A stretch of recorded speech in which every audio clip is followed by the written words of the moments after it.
Good morning to everyone. இன்னைக்கு இந்த வீடியோவில் 12th standard physics second chapter important question பார்க்க போகிறோம். ஸோ இந்த வீடியோவில் ஒரு important 2 mark question, temperature coefficient of resistivity அப்படின்னா என்ன அப்படிங்கிறது என்ன செய்ய போகிறோம் பார்க்க போகிறோம்.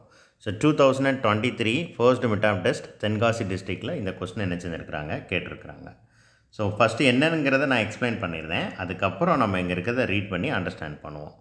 அதாவது 1 டிகிரி டெம்பரேச்சர் வேல்யூ இன்க்ரீஸ் ஆணுச்சு அப்படின்னா 1 டிகிரி டெம்பரேச்சர் வேல்யூ இன்க்ரீஸ் ஆணுச்சு அப்படின்னா அதுக்கு ரெசிஸ்டிவிட்டி எவ்வளோ இன்க்ரீஸ் ஆகுதோ, அந்த 1 டிகிரிக்கு ரெசிஸ்டிவிட்டி எவ்வளோ இன்க்ரீஸ் ஆகுதோ அதுக்கு பேர் தான் temperature coefficient of resistivity. For example ஒரு சின்ன சம் மூலமாக நான் எக்ஸ்பிளைன் பண்ணுறேன்.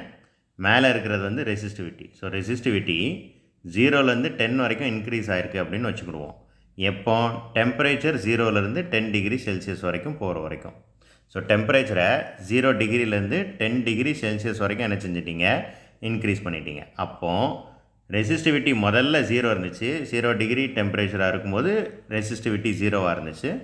10 டிகிரி செல்சியஸ் போகும்போது ரெசிஸ்டிவிட்டி 10 ஆயிடுச்சு அப்படின்னா இப்போது 10 டிவைடட் பை 10, ரைட்? இதுதான் அதோட மீனிங்.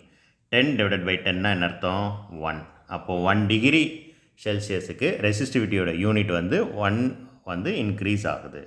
இப்போ பாருங்கள், இட் இஸ் டிஃபைன்ட் அஸ், இப்போ நான் சொன்னதை வச்சு இப்போ நீங்கள் படிங்க, ஈஸியாக புரியும். Defined as ratio. ரேஷியோனால என்னது? டிவைட் பண்ணுறது.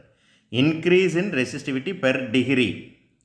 ஒரு டிகிரிக்கு ரெசிஸ்டிவிட்டி எவ்வளோ இன்க்ரீஸ் ஆகுது? Rice in temperature to it's resistivity at 0 T0 கூட இருந்துச்சு அப்படின்னா தான் நம்ம அதை கழித்து எப்படின்னு கம்பேர் பண்ண முடியும். அதுக்கு தான் நான் இந்த சம்மை ஒர்க் அவுட் பண்ணி காமிச்சேன். ஸோ கன்ஃபியூஸ் பண்ணாமல் படிங்க. ரொம்ப ஈஸி தான். நான் சொன்னது புரிஞ்சிச்சு அப்படின்னா it's very very easy. So இந்த ஃபார்முலாவை எழுதணும். இவ்வளோவே எழுத முடியாது அப்படின்னா இந்த ஒரு ஃபார்முலாவை மட்டும் எழுதுங்க. Alpha is equal to del P divided by P0 into del டின்னு எழுதுங்க, போதும். That's all. Thank you.